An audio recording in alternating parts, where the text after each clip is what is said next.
Hi, my name is Amber and I am the pattern designer behind Alderwood Studio. I'm here today at Missouri Star Quilt Company to walk you through one of my patterns here, Southbound.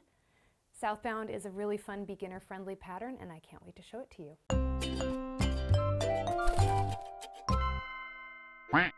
The Southbound quilt is really fun because it comes in several different versions. You can make a 2-color version, an ombre version, or a fat quarter version for a really fun scrappy quilt. Today we're going to be making the ombre version and we're going to be using this really fun color palette of black and grays, so it's kind of a very modern minimalistic ombre, which is going to be really cool, I think. This pattern mostly uses half square triangles and simple squares, so it comes together pretty quickly. It's designed in 4 different quadrants. So we're going to be making 2 quadrants at a time and doing each of those twice. Today I'm just going to walk us through one of the quadrants because they're assembled in the same way, and if you're making the 2-color version, you can make the same quadrant all 4 times. It's really all about color and fabric placement when you're making this. The yardage can be found in the pattern, and for the ombre version, you're going to want 4 different featured colored fabrics in a fun gradient palette, and then 1 background fabric. I am also going to be using a few special tools today that I think make this pattern a lot easier and a lot more fun. Since we're going to be working with a lot of half square triangles, I love to use block rulers here to make trimming extra easy, and a rotating cutting mat. This makes trimming half square triangles go much faster, and it's just a much less painful process. To start this project, we're going to be making half square triangles 8 at a time. Making them 8 at a time makes everything go much faster, and I always like to leave a little bit of extra trimming room in my patterns. So if you're worried about doing them 8 at a time because sometimes they turn out a little bit wonky, you won't need to worry about that with this pattern. There's some extra space, so you have lots of room to trim. Now, the first step is we're going to take 2 of our 10-inch squares. One is a background fabric and one is one of our feature fabrics. We're going to take the lighter color. For me, that is my background fabric, and we're going to draw diagonal lines from corner to corner as seam guides. Now, I like to do this using my ruler and any kind of fabric, pen or pencil. In this case, we will be sewing not on the line but to the side, and the line won't be shown in the final quilt, so I'm a lot less picky about what type of drawing utensil I use for this. Now, one thing I'll also note is I always use a ruler handle on my ruler. Right now I'm not cutting, so obviously I don't need it for that, but I find that using a ruler handle keeps my hand up out of the way of the blade when I am cutting, and I have saved myself a lot of hospital trips, I'll be honest, by using one of these. So I highly recommend it. Now I am just drawing a diagonal line corner to corner on each side here.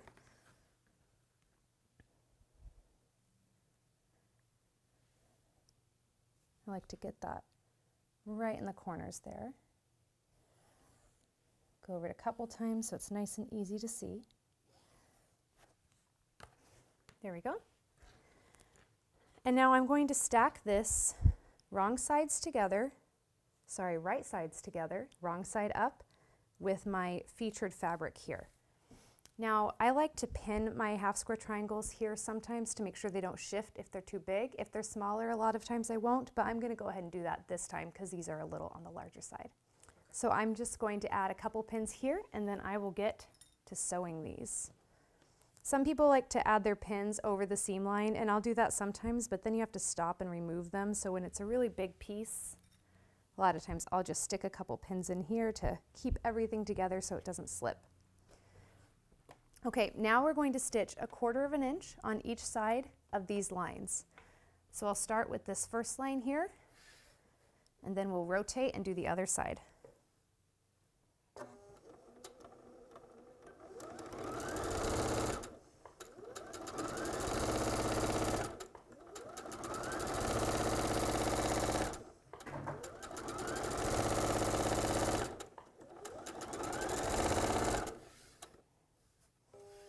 Okay, I've done my first stitch here, and now I'm going to go down the other side along that blue line for my second one. You might notice when you're doing this, we're sewing on the bias, so there might be a little bit of warping and wiggling. That's fine. It's really not something to worry about. We do our best to sew as straight as possible, and you know, sometimes when you're working with biases, things are just a little weird.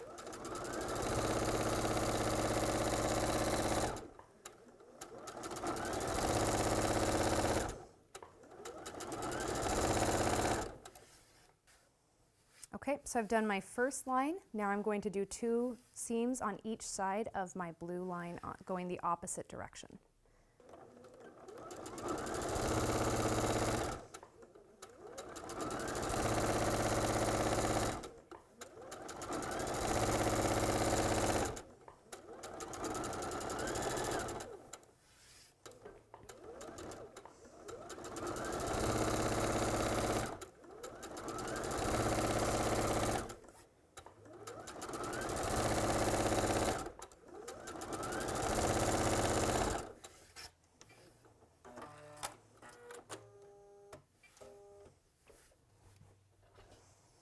Okay, now we've sewn all of these diagonal seams that we need, so I'm going to take the pins out. You can see that this is a little bit, like I mentioned, warped a tiny bit from the bias, so I'm going to give this a quick press just to make cutting it easier. That will make the next step go a little more smoothly.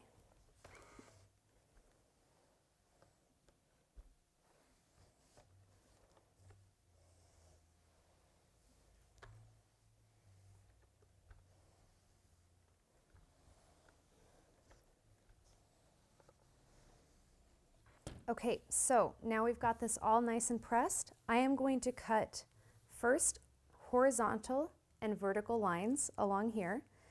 Now what I'm going to do is line this square up on my cutting mat so I can see where the middle is for each of these lines. I have a really nice marker in the center of my block where the lines I drew are, and I can use that plus the lines on my cutting mat to make sure I'm really cutting this block in half in the correct spots. So I'm going to start with my vertical cut here. Cut this nicely in half.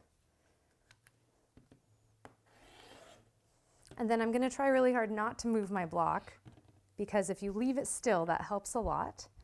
And then I'm going to cut horizontally across the block.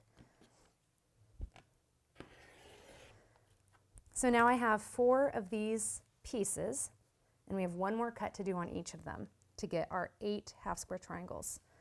The final step is just to cut along that blue line that I drew earlier.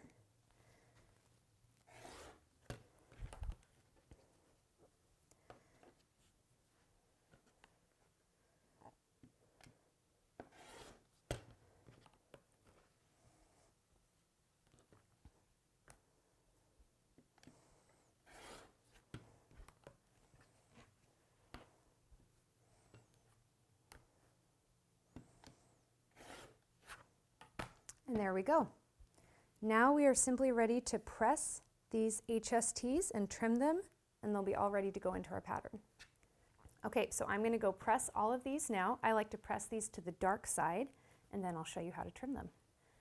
Okay, for this next step, we're going to need our HSTs that we just trimmed, as well as some solid squares. We're going to have some background squares and some squares that are the same color of each HST you've made. So we're going to lay these out to create our first unit. This is going to be called Unit 1. And we're going to lay these out in this shape here to create this fun shape you see throughout the quilt. So we're going to make all of these units first and then get them all put together. So this is the shape we're going for here, and I'm going to sew this together in 2 rows. I'm going to sew together this row first and then this row. And I'm going to press the seams so that they nest. And I like to press these seams away from the HSTs to reduce bulk. So we're going to just take these on over.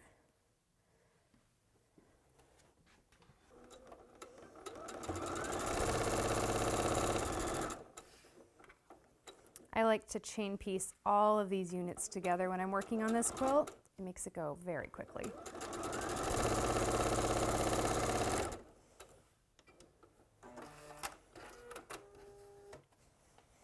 Now I'm going to press each of these units, like I mentioned, to the side so that they nest. And we're just going to press away from those HSTs.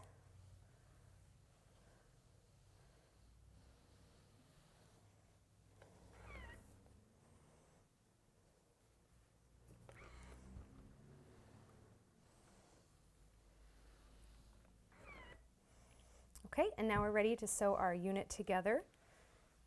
I don't even feel the need to pin this one because these seams are going to lock into place so nicely. And here we go.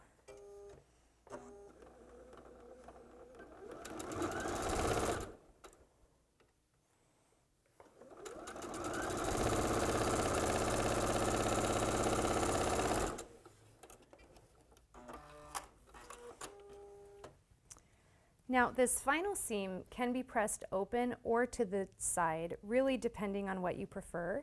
I like to try to reduce bulk whenever possible, so I am going to press this one open. Since we have those nested seams in the middle, it can get a little bit bulky. So I'm just going to press this guy open. Here we go.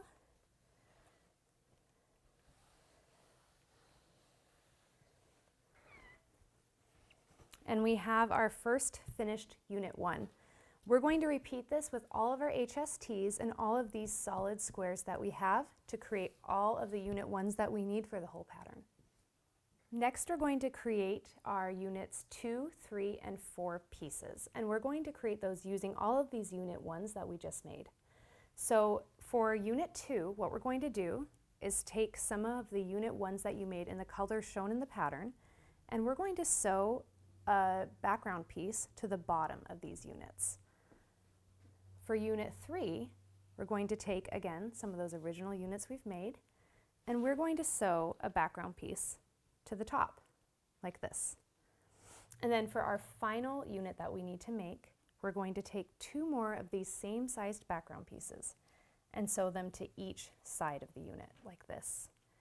I really like to lay these out before I start sewing them and stack them all in piles, so I make sure that I sew the right units to the right pieces in the right orientations, because it can be really easy to accidentally switch one of these and then you have to do some seam ripping, and nobody likes that.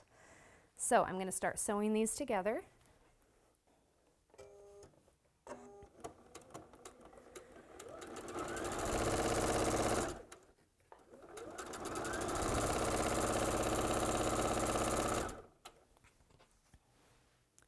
The other nice thing about laying these out ahead of time is then you can just chain piece your way through all of them, and it's so quick.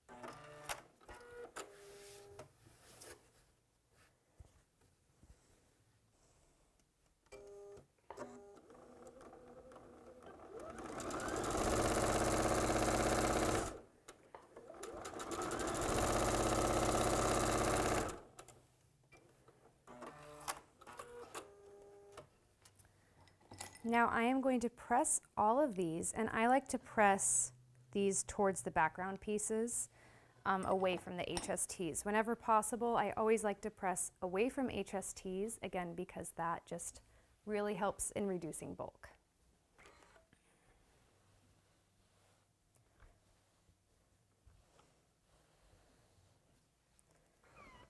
There's one.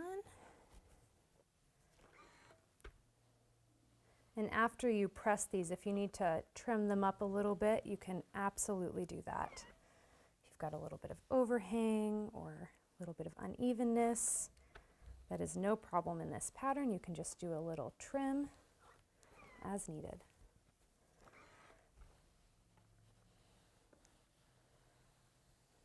Okay.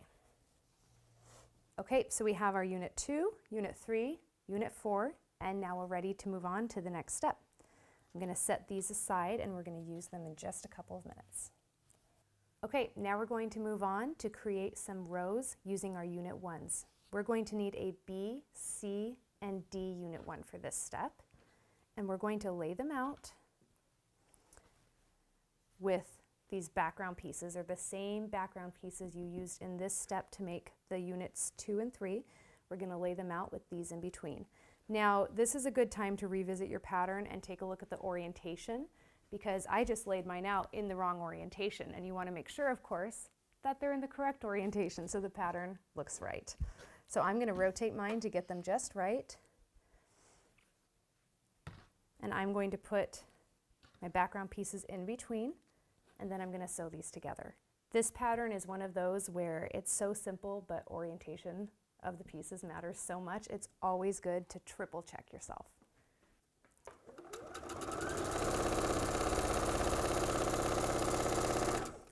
A lot of times when sewing pieces like this together, I kind of go a little bit out of order so I can chain piece them a bit, and then I come back and put them together in the correct order at the end.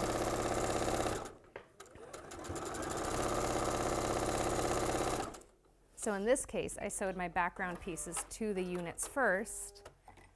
Now I'm going to sew them together, so I could do that all in just the same step.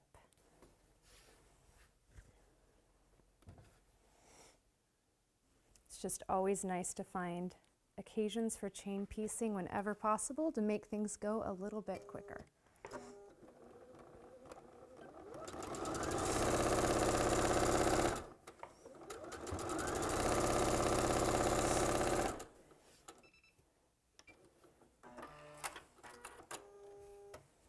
Okay, and just one more piece here.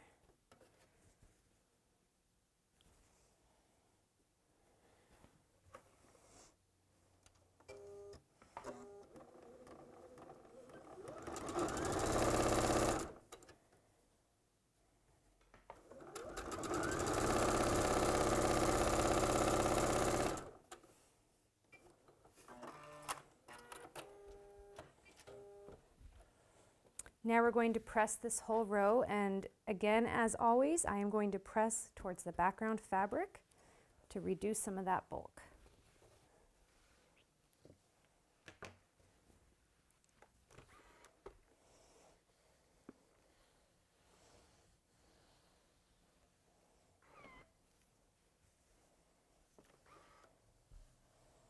This is a good opportunity to check how your points are being preserved as well. We have a lot of different points in this pattern with our half square triangles, and it's pretty easy as long as your seam allowance is correct to make sure that they aren't getting cut off or anything like that. But this is a good stage to take a look and see where you might have some spots where you might want to adjust your seam allowance in the future. So for here, I'm noticing that on this piece, my seam allowance was a little bit too small, or my half square triangle maybe wasn't trimmed completely perfectly. That's fine, I'm not very worried about that. But I always like to kind of take stock of where I am at this step and see if there are any issues I need to be looking at when I'm sewing my future blocks. So we're ready now to make another row. And this next one is actually 2 rows put together. And once we finish this one, we can really start seeing some progress, which is really fun. So I'm going to set this aside for now. And now I'm going to pull out some more of my unit 1s.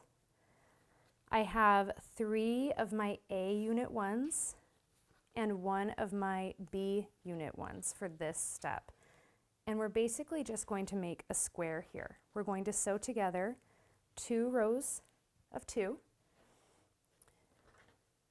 And I'll start with this one, and then I'll sew this together. Again, I will be pressing to the side to nest the seams. You can also press these open if you want to reduce bulk, but I'm just going to chain piece these and then flip the seams to each side and then sew this unit together.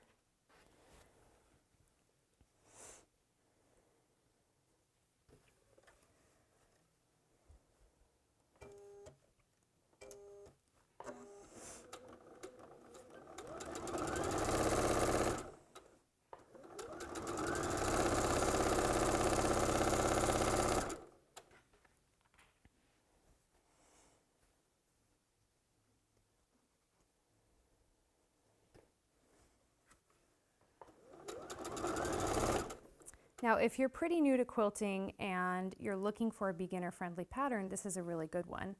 You might notice that I am not using any pins while I'm sewing these, and if you're newer, you might want to use some pins to make sure you're getting everything lined up correctly.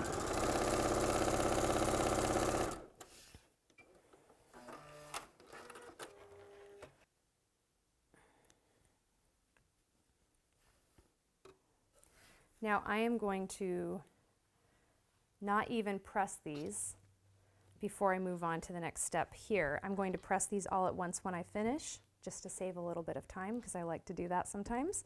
But when I sew these together, I'm just going to flip these seams in opposite directions and they'll nest really nicely.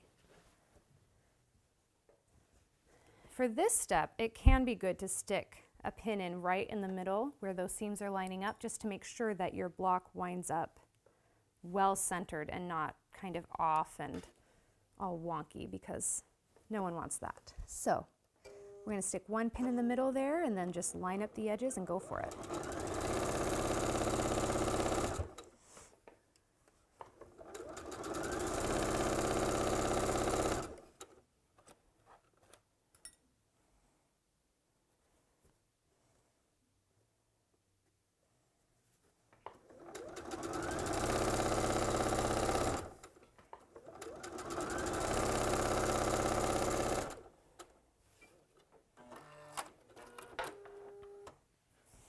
Okay, now I'm going to press that final seam open just to reduce that bulk, and then I'll let these other seams that I sewed first just fall where they want to based on that nesting.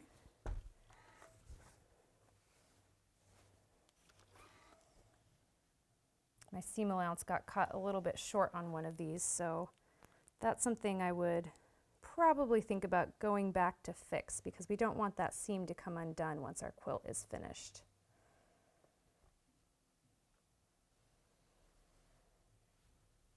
I always like to find the right balance between just having fun and getting it finished and making sure that I'll be happy with the end result.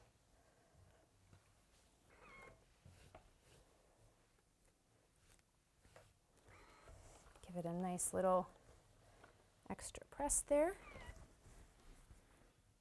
Okay, so now we have this block all ready to go as well, and we're ready to move on to the next step. We'll set this one aside with the others until we need it. Okay, now we're going to take this block that we just assembled and we're going to sew a unit 4 to the bottom of it. In this case, we're using a unit 4 with the B fabric, and this block has A and B fabrics. This will be for one of the quadrants, as we mentioned before, and then the other quadrant will be using slightly different fabric colors, and that will be mentioned in your pattern. This is the part that I like the most, because after this step, it feels like we're really seeing things come together, which is really exciting. And we have so many different seams at this point that if your seam allowance is, not quite perfectly consistent, you can start noticing some difference in the sizes of your pieces. So what I like to do when I'm sewing pieces like this together is make sure that I am lining up the seams in the middle for each piece, because in this case there is a seam going right down the middle, and pinning that. So I would rather see a bit of inconsistency on each edge and have the blocks lined up well, because we can always trim a little bit if we need to.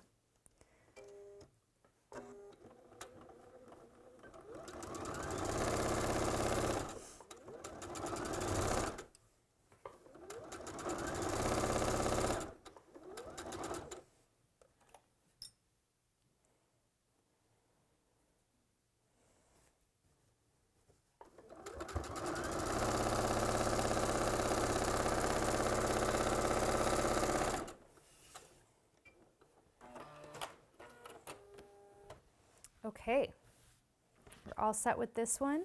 This you can press to the side or open if you want. It's really up to you. Okay, so I'm going to go ahead and press this one to the side because there isn't a lot of bulk. There's a little bit, so you could press this one open if you want, but I like to press to the side when possible because it's just easier, and sometimes I burn my fingers when I press open. So here we go. This is all done. This is looking great. And we are getting really close to having a finished quadrant. Okay, so I'm just going to move this out of the way. We're going to use this in our very next step, but first we're going to grab some of those Unit 2 and Unit 3 pieces we made earlier. And for this one, I am using 2 B pieces and 2 C pieces. And we're going to line these up so that we're alternating which background piece is on the top and on the bottom. So we're going to lay them out just like this, and we're creating another situation where we're sewing 2 rows and then sewing those rows together. So again, this is a really good opportunity to lay all of your pieces out, make sure you've got the right colors and the right orientations before you start sewing. So I'll start with this top one here. And you know, I think I'm going to go ahead and stick a pin down here. The nice thing about these blocks, you can see, if you look at this one, is these seams all line up really nicely together, so it gives you a really good guidance when you're sewing together to make sure that the blocks wind up lining up correctly.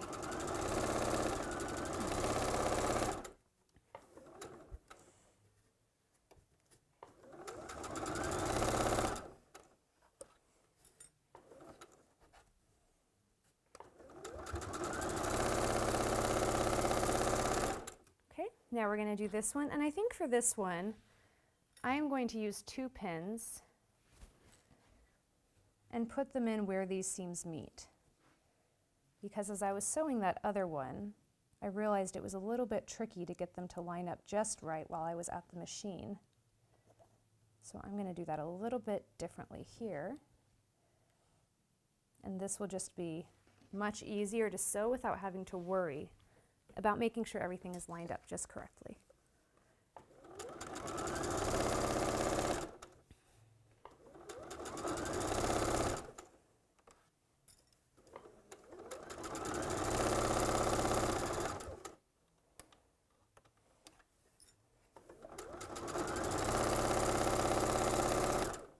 Okay, now I'm going to go ahead and sew these together again, and then I will press all of this when I'm done.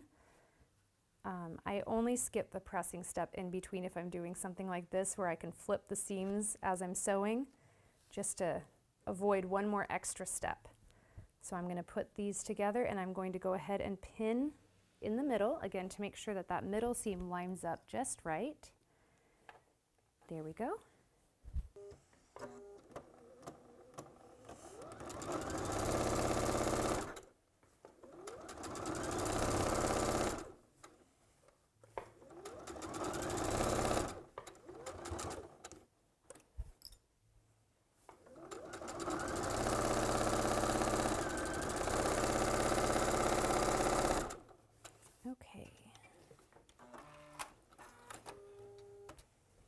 Now we're going to take this over to the iron, and I'm going to press that seam that I just made to the side as well.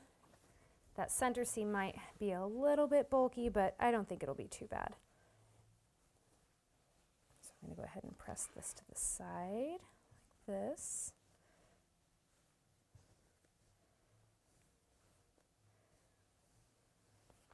There we go.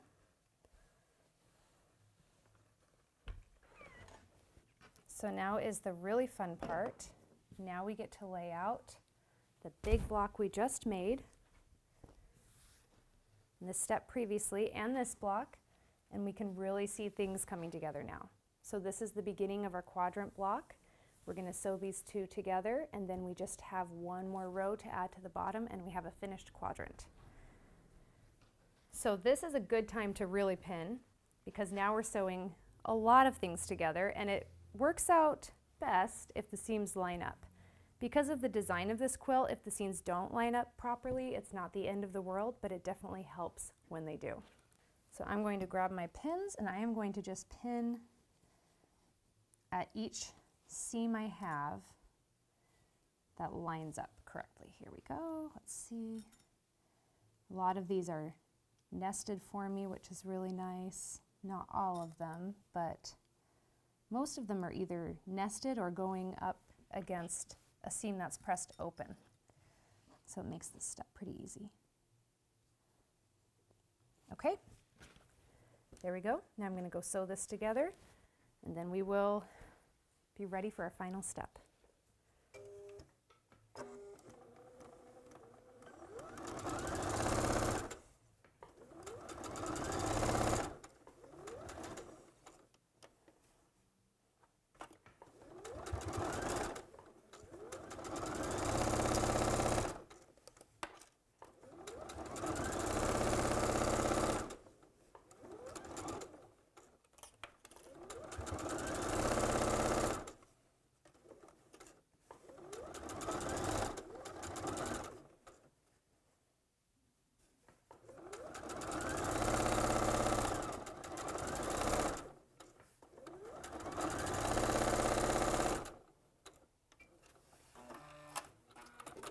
Now I am definitely going to press this seam open because there's just so much going on with so many seams. I want to make sure I get this one nice and flat.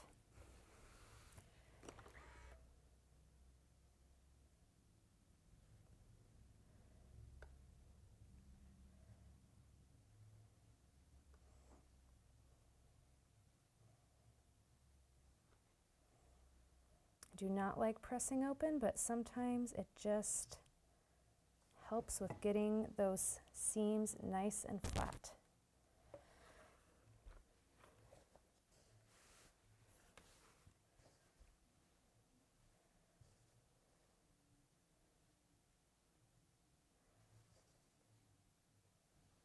Okay, I'm going to flip it over and give it a nice quick press from this side too, just to make sure we're all looking good here.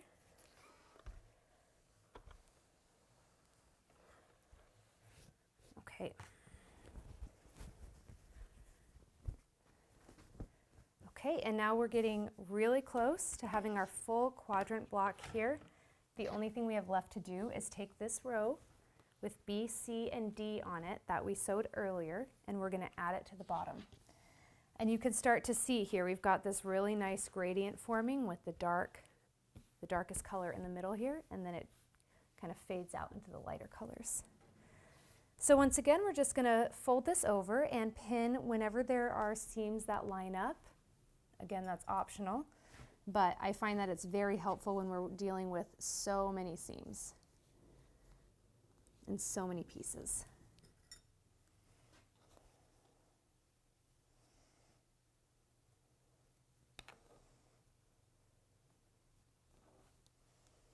Okay, and just one more.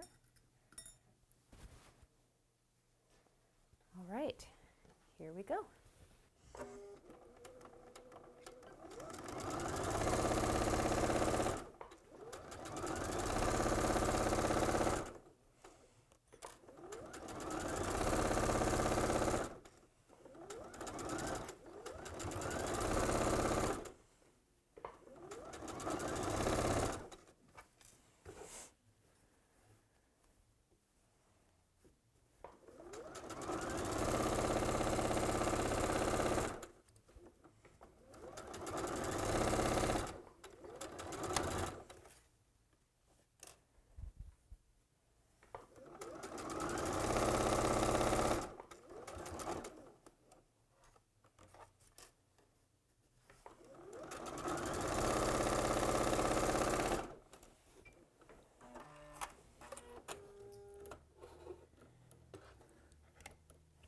Okay, now we've just got one final press and then we are ready to go.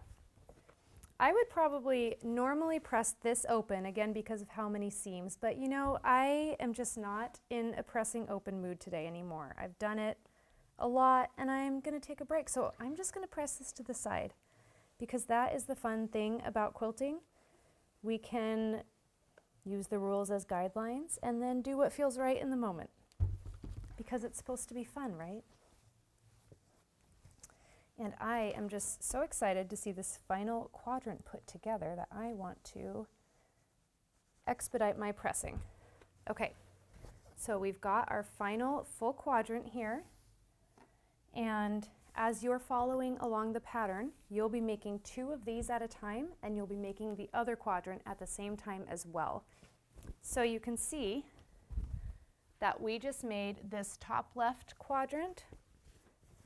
And if you turn it here, bottom right quadrant, these 2 remaining quadrants use the same pieces in just a different orientation, and you can be making those following alongside your pattern at the same time that you're making these ones, so it goes nice and quick. So once you've finished all 4 of your quadrants, you're just going to assemble them nice and easily like a big 4-patch. Now for this sample, we went with a nice light gray backing to really kind of highlight the design. I just really love how this one turned out. You can see this really lovely ombre effect coming out in all directions from this quilt. And I love ombre and gradient quilts. It's kind of a really good go-to fabric pull if you're struggling to figure out what to make a quilt with. And I love ombre and gradient so much I actually have a book coming out in March that talks all about ombre and gradient quilting and how to use different colored fabrics to put together the perfect ombre palette. And I'd love to show you the other version that I made of this quilt. This is the original version. And you can see it's also an ombre version using these lovely kind of pinks and reds. I just really love how these light peachy pinks move into these deep brick reds. And this is actually a favorite quilt at my house. It's been the home of many picnics for children and pillow forts and things like that. So this is one of our favorites, and we just love this design and the ombre effect it has. So I hope you enjoyed this tutorial of the Southbound pattern for Missouri Star Quilt Company. Again, I am Amber from Alderwood Studio, and happy sewing!